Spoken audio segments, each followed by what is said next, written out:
నమస్తే, welcome to Rohini Krishna's world. ఈరోజు బీరకాయ స్పెషల్ అండి. బీరకాయతో 3 కర్రీస్ చూపించబోతున్నాను. అట్లానే ఒక రైస్ ఐటమ్ కూడా చూపించబోతున్నాను అండి. మొత్తం 4 రెసిపీస్ ఈరోజు చూపించబోతున్నాను మీకు. అవి ఏమిటంటే బ్రౌన్ రైస్, బీరకాయ పచ్చిశనగపప్పు కర్రీ, అలానే బీరకాయ పాలకూర, బీరకాయ పొట్టు, పల్లీ చట్నీ అండి. ఈ 4 రెసిపీస్ ఎలా చేయాలో ఏంటో మీకు కూడా చూపిస్తాను. నా కిచెన్లోకి పదండి. మొదటిగా నేను ఇక్కడ 1 కేజీ బీరకాయలు తీసుకున్నానండి. లేతగా ఉన్న బీరకాయలు తీసుకోవాలి. కాయని ఇట్లా ఒత్తినప్పుడు మెత్తగా ఉంటే లేతగా ఉన్నట్టు తీసుకొని వాటిని ఫస్ట్ ఇట్లా మొత్తం పీల్ చేసేయాలండి. ఆ పొట్టు అన్నది ఏం లేకుండా మనం ఆ పొట్టు పడేయకుండా దాంతో చట్నీ కూడా చేస్తున్నాను ఈరోజు. ఇలా పొట్టు అన్ని కాయలకి పొట్టు తీసేసుకొని మనం రెడీగా పెట్టుకోవాలి. తీసేసిన తర్వాత పొట్టు శుభ్రంగా కడిగేసేసుకొని ముక్కల్ని సన్న ముక్కలుగా కట్ చేసుకొని పెట్టుకోవాలండి. అలానే నేను ఇక్కడ ఒక చిన్న కప్పు శనగపప్పు కూడా నానబెట్టుకొని పెట్టేసుకున్నాను. ఈ బీరకాయలు కట్ చేసుకునేటప్పుడు చేదు ఉన్నాయో లేదో చూసి కట్ చేసుకోవాలండి. నాకు ఒక కాయ చేదు వచ్చేసింది, అది తీసేసాను. సమ్మర్లో కంపల్సరీ చెక్ చేసుకోవాలి బీరకాయల్ని. అలాగనే ఈ కూరలకు అన్నిటికీ ఒక పెద్ద ఉల్లిపాయ సన్న ముక్కలు కట్ చేశాను. అలానే ఒక టమాటా కూడా కట్ చేసి పెట్టుకున్నాను. ముందుగా మనము పచ్చిశనగపప్పుని 1 గ్లాస్ వాటర్ పోసేసి ఉడకబెట్టేసుకోవాలండి.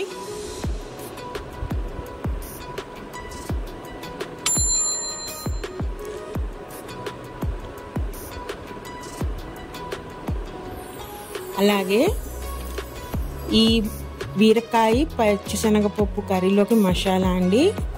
ఎండు కొబ్బరి పొడి, దానిలో 2 లవంగాలండి, అలానే ఒక 10 రెబ్బలు ఎల్లుల్లిపాయలు తీసుకోవాలి. ఈ మొత్తాన్ని మనము పేస్ట్గా రెడీ చేసుకొని పెట్టుకోవాలండి.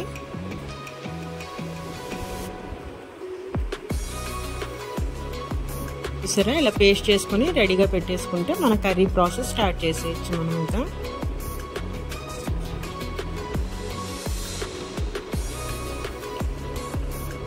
బ్రౌన్ రైస్ అండి, చూసారా ఎలా ఉన్నాయో.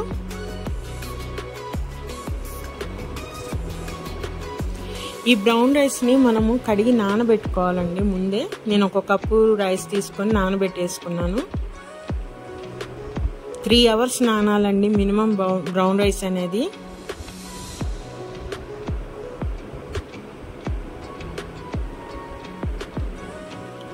మనం పచ్చిశనగపప్పు ఉడకబెడుతున్నాం కదా,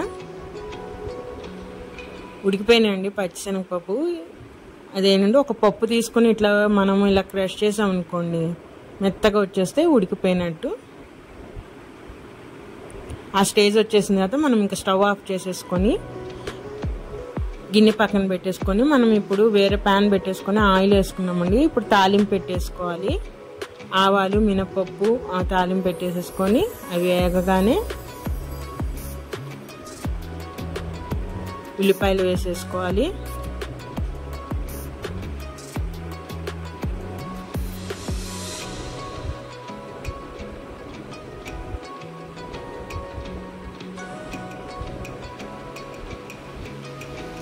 ఉల్లిపాయలు మంచిగా వేగాలండి.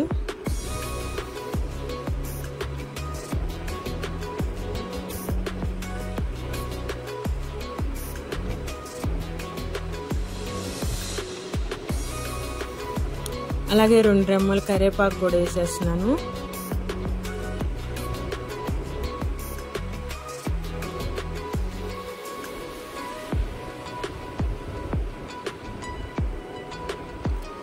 ఉల్లిపాయ కరివేపాకు వేగిపోయింది కదండి. ఇప్పుడు టమాటా వేసేయాలి.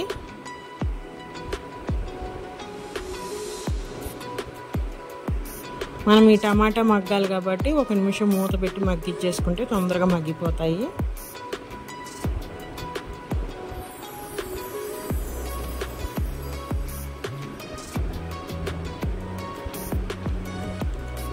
టమాటా మగ్గిపోయిందండి. ఇప్పుడు మనం ఇందాక ఉడకబెట్టుకున్న పచ్చిశనగపప్పు ఉంది కదా, వాటర్ లేకుండా ఉట్టి పప్పు వచ్చేటట్టు తీసుకోవాలండి. దాన్ని నూనెలో 1 నిమిషం పాటు వేపాలి మనం పచ్చిశనగపప్పుని. ఆ వాటర్ పడేయకూడదండి, ఉంచాలి మనము.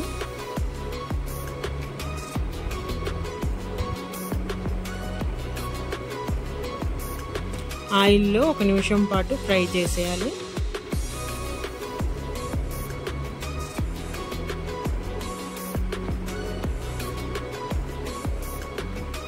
ఒక నిమిషం మూత పెట్టి తీస్తే తొందరగా ఫ్రై అయిపోతుంది అది.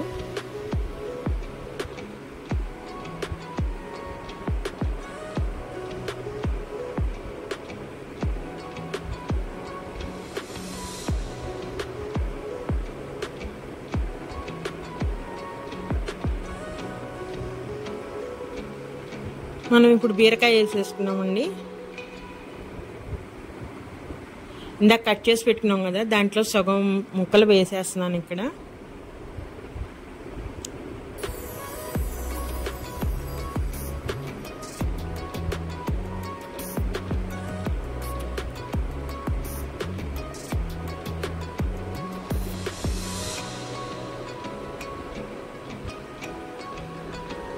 మొత్తం ఒకసారి ఆ పచ్చెనగపప్పు ఇవన్నీ కలిసేటట్టు ఒకసారి కలిపేసుకొని 1 స్పూన్ పసుపు వేసుకొని బీరకాయ అంతా కలిసేటట్టు కలుపుకొని మూత పెట్టి మనం మగ్గించేసుకోవాలండి.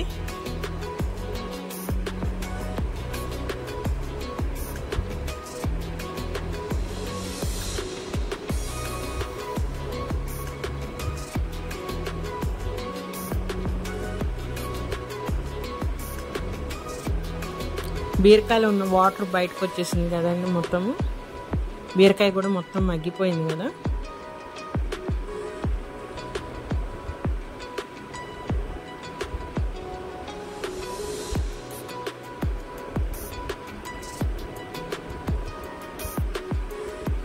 ఇప్పుడు ఈ కూరకు సరిపడా కారము,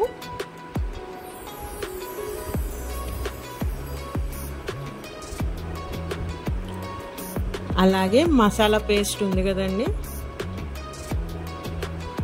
అదొక స్పూన్ వేసేస్తున్నాను ఇక్కడ. వేసేసి కారము మసాలా మొత్తం కూర అంతా పట్టేటట్టు వేసేయాలండి.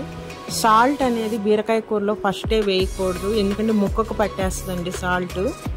మనం లాస్ట్లో దించేటప్పుడు మనం సాల్ట్ వేసుకోవాలి.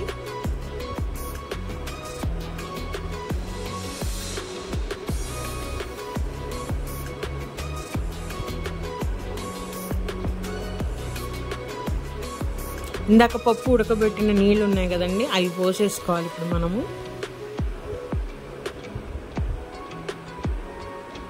అవి పోసి కర్రీ అంతా కలపాలి. మనకి ఇంకా లిక్విడ్గా కొంచెము గ్రేవీ ఎక్కువగా కావాలనుకున్నప్పుడు ఇంకొంచెం వాటర్ పోసేసి మనం కర్రీని మూత పెట్టేసి మగ్గించుకుంటే మనకు కావాల్సిన కన్సిస్టెన్సీలో కూర రెడీ అయిపోతుందండి. ఎందుకంటే పచ్చిశనగపప్పు వేసాం కాబట్టి కూర తొందరగా గట్టి పడిపోతుందండి, దగ్గరగా వచ్చేస్తుంది. కాబట్టి కొంచెం వాటర్ ఉంటేనే మనం తినే టయానికి కొంచెం కర్రీ అనేది గట్టి పడకుండా కరెక్ట్ కన్సిస్టెన్సీలో ఉంటుందండి. ఇప్పుడు మూత తీసి చూద్దాము.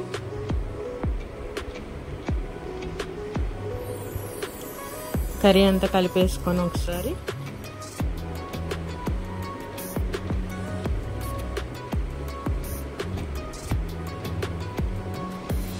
కొంచెం దగ్గరగా పడింది కదండి, కొంచెం వాటర్ పోసేసాను. మళ్ళీ అంతా కలిపేసి ఒకసారి అలానే మనం ఇంకా సాల్ట్ వేయలేదు కదా,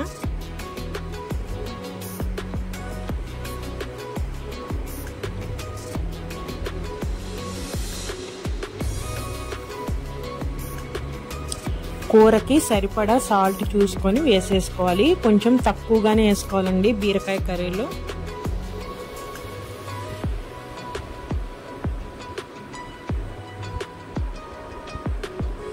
కలిపేసేసి ఒకసారి మూత పెట్టి తీసేస్తే చూడండి ఆయిల్ అంతా బయటకు వచ్చేసింది కదా, మన కూర రెడీ అయిపోయిందండి.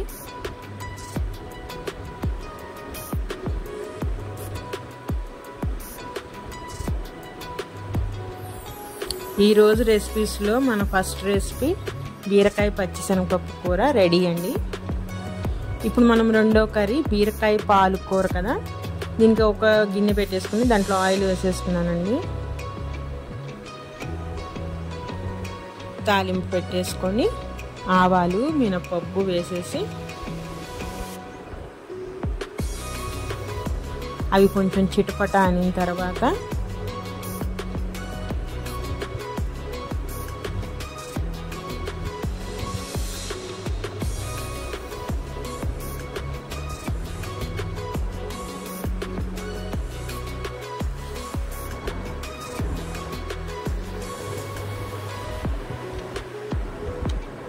రెండు రెమ్మలు కరివేపాకు వేసేసానండి, అలానే ఉల్లిపాయ వేసేసాను.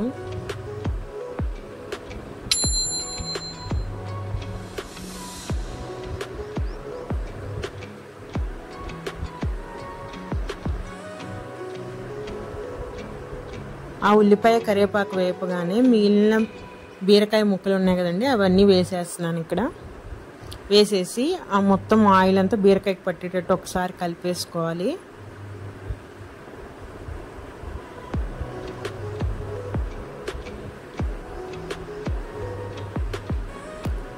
ఎప్పుడైనా బీరకాయ అనేది పసుపు వేసి తొందరగా మగ్గిద్దండి, కాబట్టి ఒక స్పూన్ పసుపు వేసేసుకొని మనం బీరకాయల్లో వాటర్ బయటకు వచ్చే వరకు సిమ్లో మీడియం ఫ్లేమ్లో పెట్టుకొని మగ్గించుకోండి, హై ఫ్లేమ్లో పెట్టకూడదు.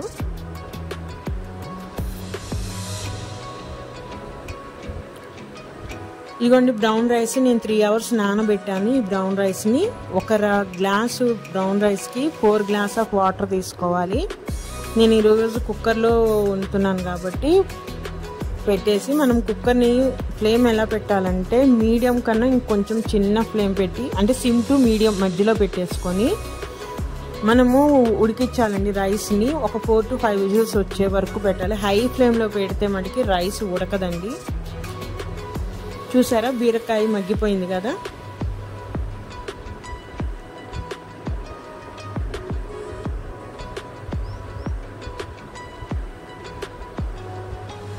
దీనిలోకి కారము,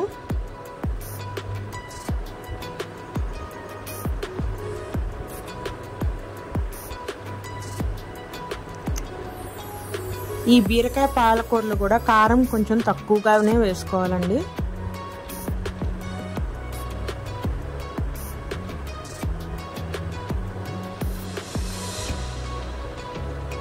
ఒకసారి కారం కర్రీకి అంతా పట్టేటట్టు కలిపేసేసుకొని మనము మూత పెట్టి మగ్గించుకోవాలండి. ఒక 2 నిమిషాల పాటు మీడియం ఫ్లేమ్లోనే పెట్టుకోవాలి కంపల్సరిగా. ఇదిగోండి వాటర్ అంతా బయటకు వచ్చేసింది కదా, బీరకాయలోది ఉడికిపోయింది, మగ్గింది. ఇప్పుడు మనము కాచి చల్లార్చిన పాలు ఉంటాయి కదండి, అవి 1 కప్పు పోసేస్తున్నాను కర్రీలోకి నేను.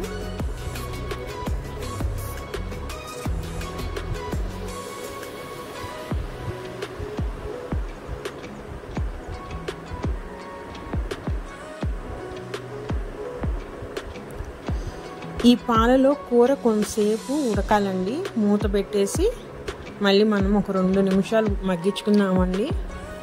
ఫ్లేమ్ మీడియంలోనే ఉండాలి.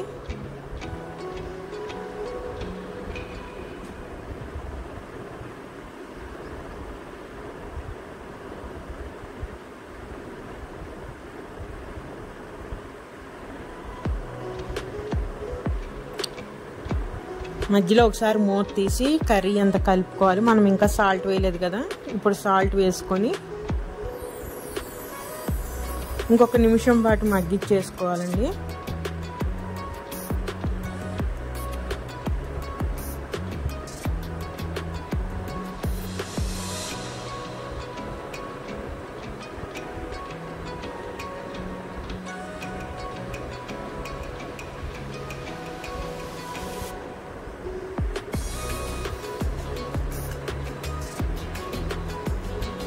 ఇంకొక నిమిషం పాటు మగ్గిచ్చేసుకుంటే మనకి ఈ కూర కూడా రెడీ అయిపోతుందండి. చూసారా ఆయిల్ అంతా బయటకు వచ్చేసింది కదా.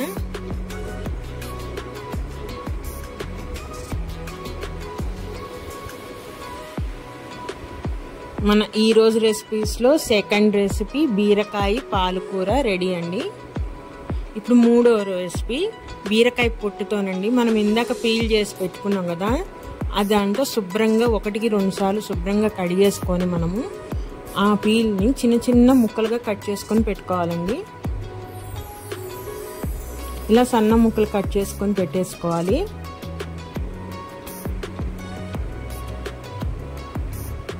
దానిలోకి సరిపడా కారానికి పచ్చిమిరపకాయలండి. ఇవి గ్రీన్ కలర్ పచ్చిమిరపకాయలు కదా, చాలా కారం ఉంటాయి. కాబట్టి పచ్చడి మన కారానికి తగ్గట్టు పచ్చిమిరపకాయలు తీసుకుంటే సరిపోతుంది. ఇప్పుడు నేను ఒక బాండీ పెట్టేసుకొని ఆయిల్ వేసేసుకుంటున్నానండి.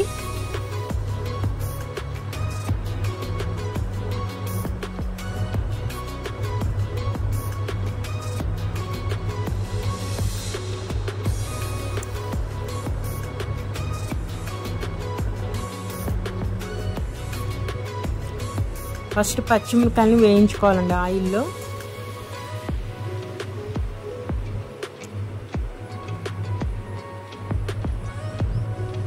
పచ్చిమిరపకాయలు వేయగానే మూత పెడితే అవి చిట్లి మన మీద పడకుండా ఉంటాయి.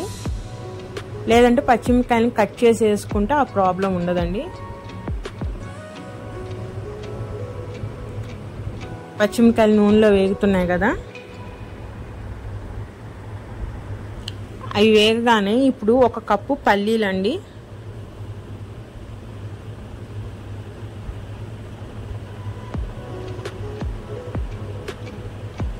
ఈ పల్లీలు కూడా నూనెలో ఫ్రై అవ్వాలండి.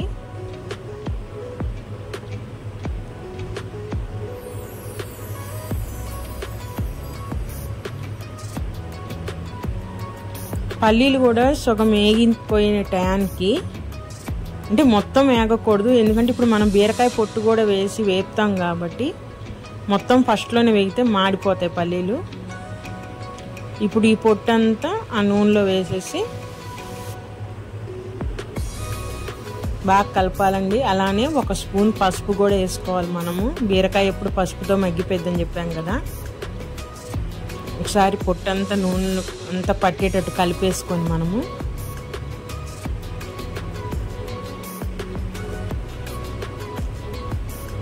ఒక స్పూన్ పసుపు కూడా వేసి బాగా వేయించుకోవాలండి బీరకాయ పొట్టు దాన్ని. అది వేగింది ఎలా తెలుస్తుందంటే మనకి కలర్ చేంజ్ అయిపోతుందండి.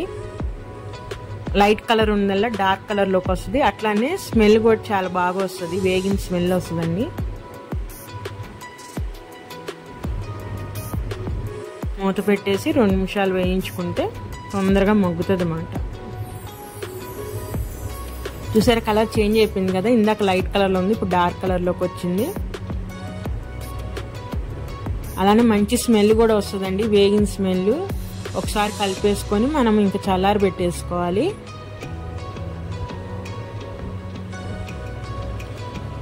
ఈ పచ్చడిలోకి పులుపు కోసం చింతపండు కూడా వాడాలి. అయితే నేను చింతపండు లేదండి, దానికోసం నేను చింత తొక్కు తీసుకుంటున్నాను. అలానే జీలకర్ర, వెల్లుల్లిపాయ రెబ్బలండి.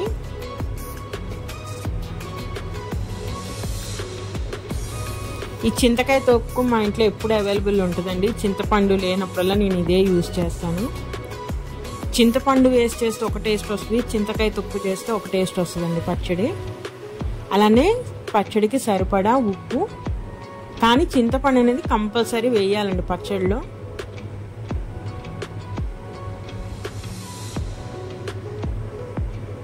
మొత్తం చల్లారిపోయిన తర్వాత మిక్సీలోకి తీసేసుకోవాలండి. మొత్తము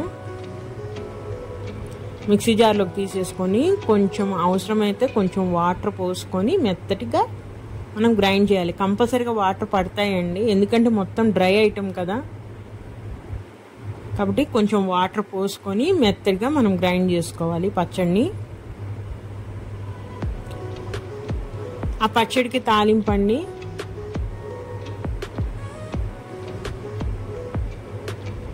ఒక గిన్నె పెట్టేసుకొని ఆయిల్ పోసుకొని పోపు దినుసులు మొత్తం వేసేసేటండి. ఆవాలు, మినప్పప్పు, పచ్చిశనగపప్పు, జీలకర్ర, అలానే చిన్నుల్లిపాయలు ఉన్నాయి కదండి, వాటిని కొంచెం దంచి వేసేయాలి.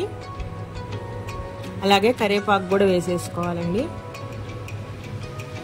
ఫస్ట్ ఈ పప్పులన్నీ వేగిన తర్వాత అప్పుడు చిన్నుల్లిపాయ వేసుకుంటే మంచి స్మెల్ వస్తుందండి.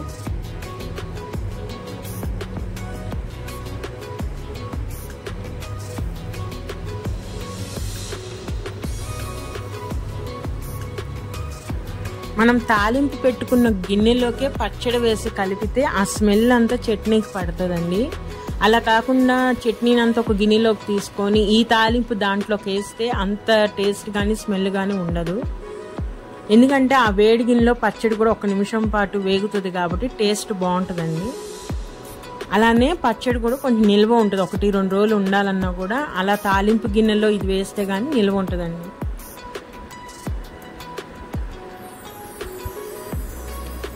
తాలింపు వేగింది కదండి, మనం గ్రైండ్ చేసుకున్న ఆ పచ్చడి మొత్తం దాంట్లోకి వేసేసుకోవాలి.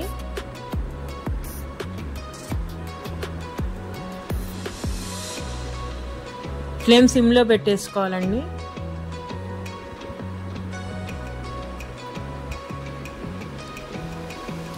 ఒక్కసారి ఆ పచ్చడి మొత్తం ఆ తాలింపులో కలిసిపెట్టేట్టు మొత్తం ఒక్కసారి కలిపేసుకొని మనం స్టవ్ ఆఫ్ చేసేయాలి. ఇంకా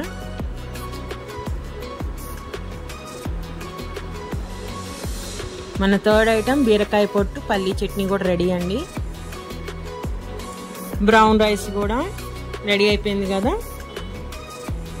ఈ బ్రౌన్ రైస్ అనేది మేము రెగ్యులర్గా వండుకోమండి. ఎప్పుడన్నా బాగా టైం ఉన్నప్పుడే నేను బ్రౌన్ రైసెస్ చేస్తాను. ఈ 4 రెసిపీస్ ఈరోజు మీకు చూపించాను. అవి ఎలా ఉన్నాయో మీరు కూడా ఒకసారి ట్రై చేసి చూడండి. దాంతో పాటు పెసరపప్పు వడియాలు వేయించేసానండి. ఇదేనండి ఈరోజు వీడియో. నా వీడియోస్ కానీ నచ్చితే ప్లీజ్ సబ్స్క్రైబ్ మై ఛానల్ అండి.